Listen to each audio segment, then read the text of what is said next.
Hi everyone, my name is Karen, this is my channel RatherBeReading, and today I'm bringing to you a recent reads video.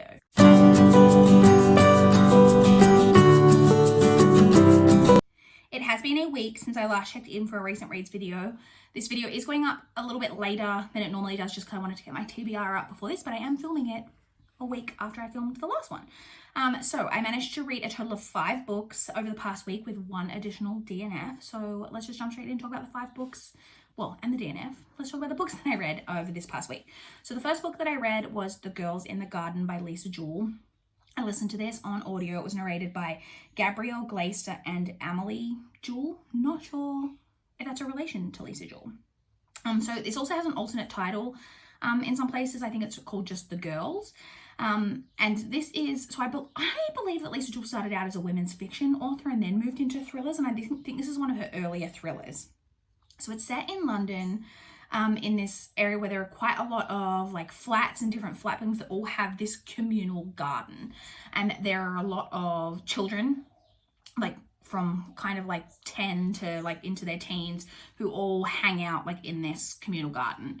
And at the start of the book, we know that a teenage girl, I think she's like 13, has been attacked in some way. She's found unconscious with her top pulled up, pants pulled down, blood on her face, and we then go back several months and kind of lead up to find out what happened.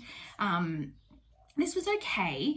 I enjoyed it for the most part. I felt that, so there was that mystery that I just spoke about. There is also kind of a side mystery about like something that happened in the past. It's not a main part of the story, but it is in there, and I didn't think that storyline was tied up enough. There are also, I don't know, I had a little few problems with the ending that I can't talk about without spoiling the book, obviously. So in the end, that one ended up being like kind of just okay for me, and I ended up giving that one 3.25 stars. I then listened to another audiobook, which was The Perfect Date by Evelyn Lozado. So this does have, like, in collaboration with, because I've never heard of her, but I understand that Evelyn Lozado is a reality TV star. She was on something called Basketball Wives. And so this was written, I don't know if it was ghostwritten or just written with Holly Lorenz. And it's narrated on audio by Paula Andrea. So this one is a romance. It is following a guy who is I think it's minor league baseball player. He plays for a baseball team out of the Bronx.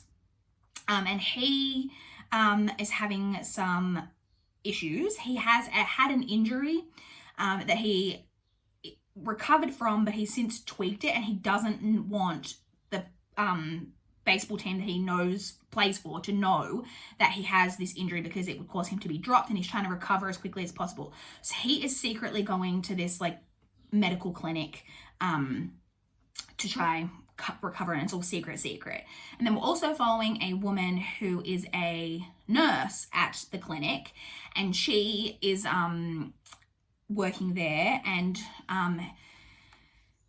she works there, and basically a media person discovers that he's been to this clinic, and so they pretend that he's at the clinic not because he's got issues with this injury, but because he is dating her. So there's kind of a fake dating thing going on. Now, I mentioned this in my wrap up because this is my 1.5 star book that I read in September. I hated this book. I'm going to put this pen down because I don't know if you can hear it, but I keep clicking it in my fingers. I really, really didn't like this book. There was nothing good about it. I didn't think the writing was good at all.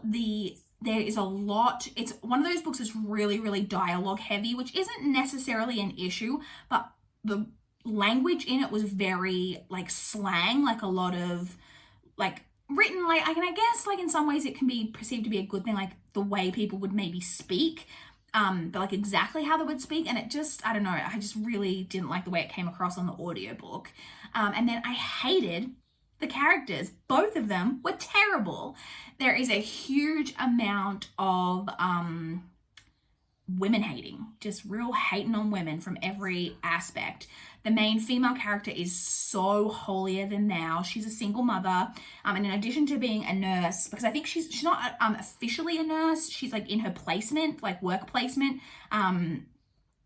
that she needs to like finish in order to be like finally be a nurse. And so she's also working in a bar, and she is so judgmental of everyone else who's like working in the bar. Like they're all like stupid, and you know, and there's constantly remarks made about the way other women look, or like disparaging remarks. And you know, the guy as well, like at one point he's in this bar, and him and his friends are being served by this waitress, and the waitress bends down to give him drinks, and he's like, oh, she bends down on purpose to like let us see down her top, but she's like a skinny blonde girl, like, and she ain't got anything that for us to see anyway. Like, and I was just like really disparaging about like skinny women. But then like his ex-girlfriend was a supermodel who at one point is referred to as having not an ounce of fat on her body, and I'm like, so clearly you must have been into that at some point. Anyway, it was just a lot of hating on women. And then the book also had, it was like the author wanted to have a lot of sex in this book, but couldn't find a way to put it in, like that it didn't really work with the way that the storyline was going. And so found ways to put all these sex scenes in that didn't relate to the main couple. So there are 2 different sex scenes where the main character, main female character, walks in on other people having sex. And none of that was good. And then, the main guy as well, he's a total asshole. They're all hating on women. The main female character, like I said, just thinks she's better than everyone because no one else is, like, she is the only intelligent woman who is just working at the bar to like get by, to like get a better job and like provide for her son. Like, I'm like, oh yeah, because you're the only person who's like got bigger dreams than working in a bar. Like, she was just so judgmental. The end part of the romance, like once, you know, if you guys read romance, you know there's like some kind of conflict and then there's a resolution, and the way that it was like resolved and then, you know, turned into like what it's going to turn into was incredibly rushed. Didn't really make sense. I was like, I wouldn't have been into either one of you, but it was really, really not good. Now, typically I reserve my 1-star ratings for books that I find offensive or angering in some way. And so originally I gave this 2 stars, but then I just kept thinking about it and I was like, no, I do think it's offensive. Like a lot of the language and the way women are spoken about in this book was just, I just really, really don't think it was good, and I really, really didn't like it. And I gave it, I should say, when I very first picked up the audiobook, I was maybe like 30 minutes into the audiobook, and I went to Goodreads to put it on my currently reading on Goodreads, and I realized that it does have, I think it's a 2.59 average star rating on Goodreads, so I'm not the only person who didn't like it. So that's my thoughts on that one. The next book that I read was another audiobook, and that was The Night Swim by Megan Golden. This one is narrated on audio by Bailey Carr, Samantha Des, and January Lavoie, who's my favorite audiobook narrator. When I heard her name at the start, when they say like this audiobook presented by whatever, I was like, yes! And I was really, really excited for this book because this is a thriller that I've heard quite a bit about that I was really interested in. So we're following a kind of 2 storylines. We're following a woman who has a true crime podcast. It's on its 3rd season, but it's like incredibly popular. It really blew up after the, after the 1st season, and it's now in its 3rd season. And for this 3rd season, she has decided to document an active rape trial that is going on in this small town where a girl has accused a guy who was in college who's like a big swim star. I think we can maybe imagine where she pulled inspiration for that from. That it was a swim star and she's accused him of rape, and it's about that rape trial. In addition to that, she is being, so that we're following that story like of the trial, but then we're also following that she keeps being left these letters and messages and all of this from this woman who grew up in this town, in this small town, whose sister died when they were teenagers, which is like 25 years ago, and that was ruled a drowning, but she does not believe that it was a drowning, and wants basically the podcast woman to look into this case. And so you're getting chapters as well from the sister's point of view in the past about like what happened to them when they were children, kind of leading up to her sister's death. And the 2 storylines have a lot in common. Like they really like mimic each other in a lot of the issues and themes that were going on like with these cases. So the audiobook was really, really great because it does have that kind of podcasty element. Like you can hear at one point she's talking on the podcast about like, oh, I'm walking through like the cornfields or whatever it is, where it's said, it's not a cornfield, but something like that. It's just long grass, I think, but like you can hear the swishing of the long grass, all of that. Like, so that was really, really good. And in case you couldn't tell, which I'm sure you could because I talk about it all the time, this book deals with a lot of themes that I really enjoy seeing commentary on in my books about victim blaming, slut shaming, and in particular, the rape trial part of the storyline. It really, really had a lot of commentary about how tough it is for victims to get justice, and how the trial is often kind of a rape in and of itself of them all over again, and how it also had a lot of like stuff in there that she's talking about on the podcast, where she's talking about we have such a black and white view of murder that it's wrong, and like we, you know, are very quick to vilify murderers, but when it comes to rape and rapists, all of a sudden a lot of people see a lot of grey, and yeah, there's just a lot in there about that, and how you know, with a rape, that it's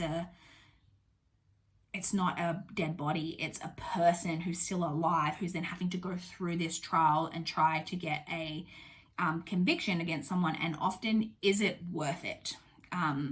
Is the mental toll that it takes on the victim worth what the outcome will be? And that's even if it is a positive outcome, even if the person is convicted, is it worth going through that?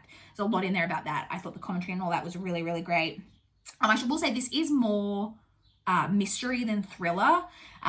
There's not a huge amount of like thrillery stuff in there. It is more just like about unraveling like these stories and the mysteries. And honestly, I thought it was a pretty well done book and a well done audiobook, and I gave that 4.25 stars. I then read and completed finally Outlander by Diana Gabaldon.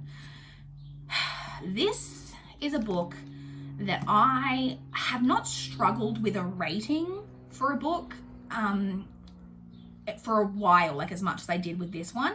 I really, really struggle with what to rate it because I had really, God, like look at the part in that is just like really showing a lot of scalp, I've just realized. Anyway, it's too late. I've been out already today. Anyway, she, get your shit together, Karen.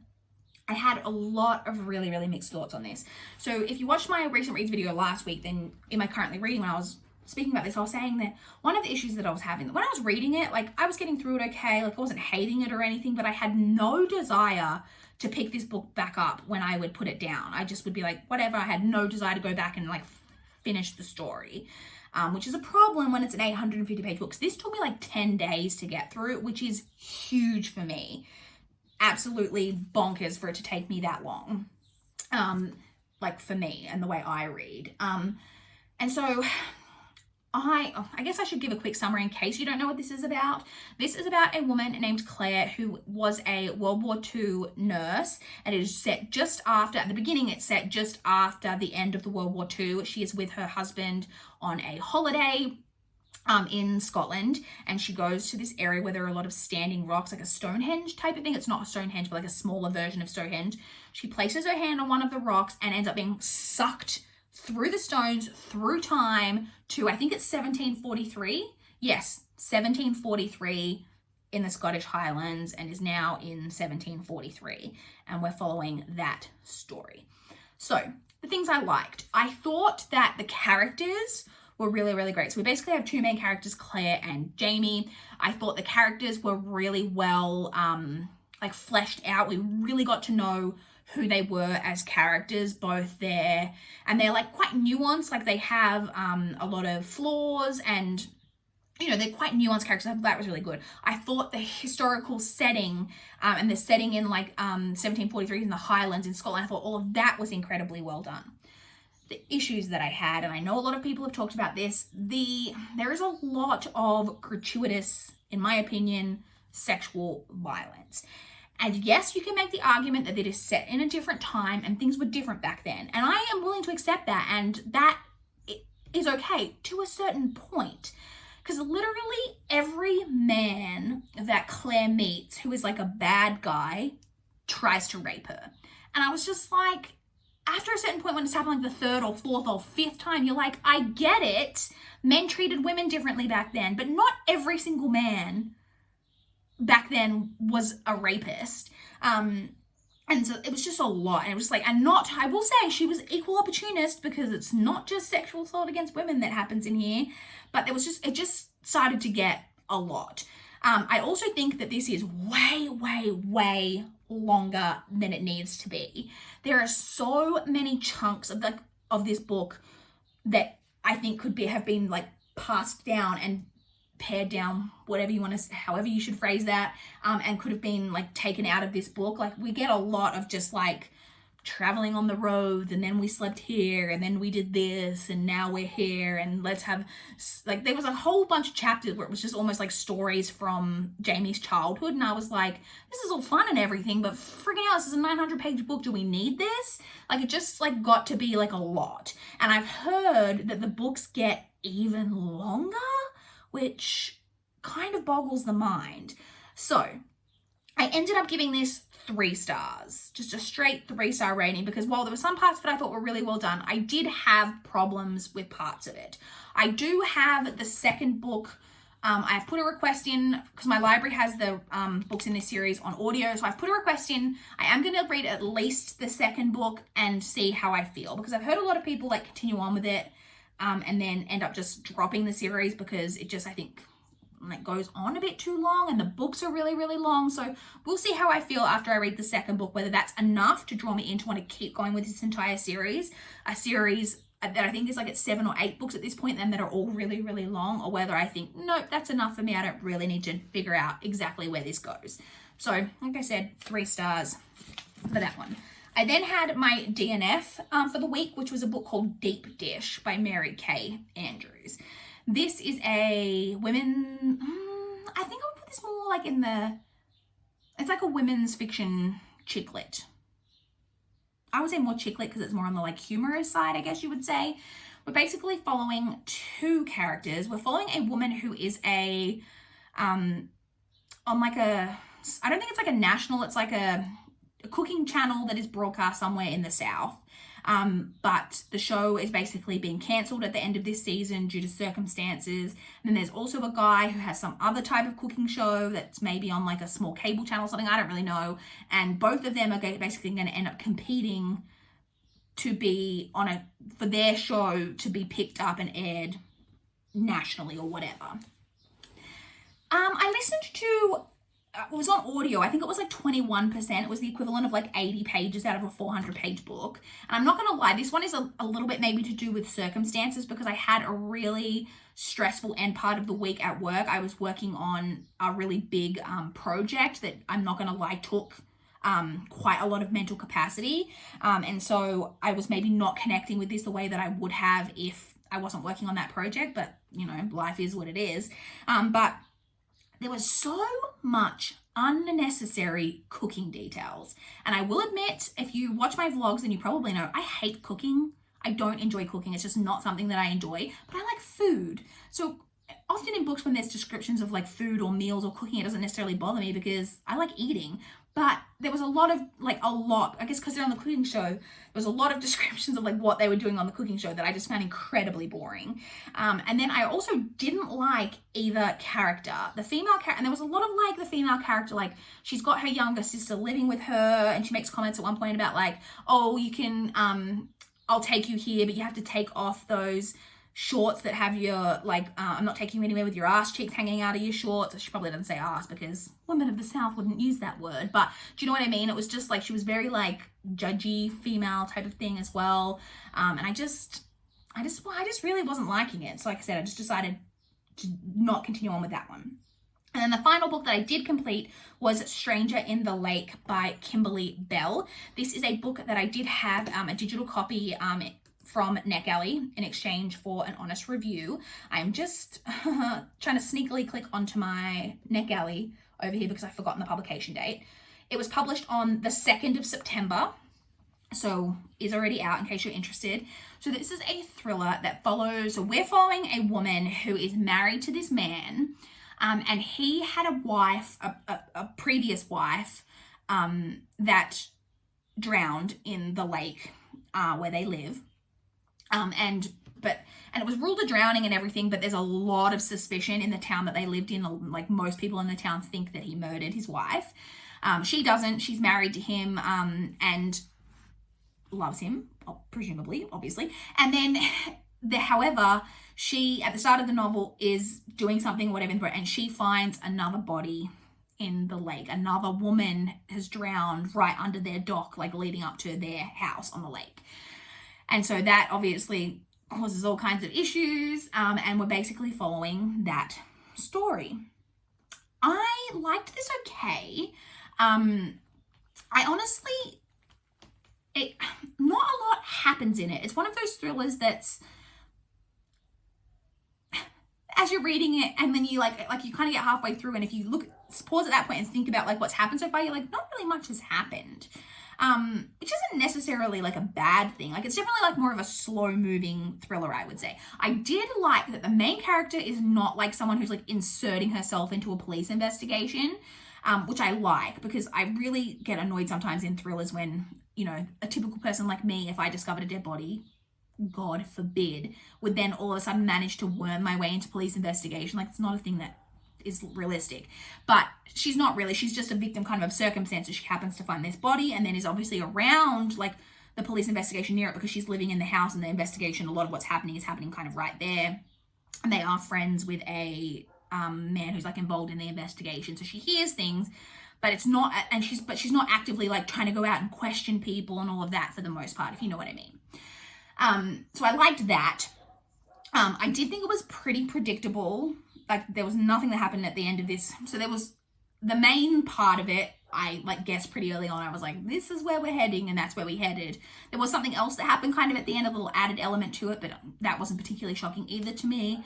But for the most part, like, I enjoyed it. Like I said, I do think it was a bit repetitive in the way, like, but it was all right. And in the end, I gave that 3.5 stars. So those are the books that I read. To touch on my currently reading, so I am actually currently reading an audiobook at the moment, which is The Chestnut Man by Soren Sveistrup. I am going to try and look up when I talk about this book next week the correct pronunciation of that. I'm listening to the audiobook, and they did say it right at the start, but I listened to my audiobooks on 2.5 speed, so they literally like through the name, and I was like, oh, I missed that. So I'm going to go back to the start of it and take it back to normal speed and really listen to how they pronounce it, because he is a Scandinavian author. So this is about a serial killer who leaves these chestnut men, which is like these dolls that are made from chestnuts. Like, they have chestnuts for like the head and body, and there's like twigs and stuff for the feet or whatever, that are left near the dead bodies. And then it gets complicated when one of the chestnut men is found to have a fingerprint from a little girl who went missing a year previously, and she was the daughter of a prominent politician. However, that, even though there was no body ever discovered, a man was, I believe, confessed and was convicted and is in jail for murdering that little girl. But now this chestnut man has turned up with her fingerprint on it. So it's a whole thing. So I'm currently listening to that. I think I'm 32% of the way through that. So like I said, so I was listening to that Deep Dish book that I DNF'd, and then I started this one, and I knew I probably wasn't going to get through the whole thing. I would have probably if I wasn't working on that big project, but I knew it was going to be a situation where I was going to have to be pausing it and not listening to anything, because the work that I was doing was taking a lot of like brain capacity at different times. So I was listening to it in really like little spurts, like where I could kind of fit it in. And we are actually on a holiday weekend in Australia at the moment. So we don't work Monday, and then I'm actually working from home Tuesday. So I'm not sure when I'll get that done, but I will continue on. That will be the audiobook that I continue on with when I get around to listening to audiobooks. And then my physical current read is Hopeless by Colleen Hoover. I just talked about it in my TBR, and I talked about it in the fun spoiler alert vlog I'm filming this weekend, that I want to read all of Colleen Hoover's books in publication order. I've only read her Slammed trilogy so far. This is the next one. It's YA. I'm not really clear, even though I am on page 128. I'm not exactly clear on exactly what it's about. It's basically a romance between high schoolers for the most part. I presume it's going to have some greater thing to the plot, but I'm not exactly sure what it's going to be. And I honestly don't know how I feel about it so far. So stay tuned next week for my thoughts on that one. So that's it. Those are the books that I read over this past week and what I'm currently reading. I would love to chat with you guys in the comments down below. If you've read any of the books that I've been talking about, what your thoughts are on them, or if you want to talk to me about what you guys have been recently reading, I would love to know. Please like this video if you liked it. Please subscribe if you want to see more from the channel. That is all I have for this video today. Bye guys.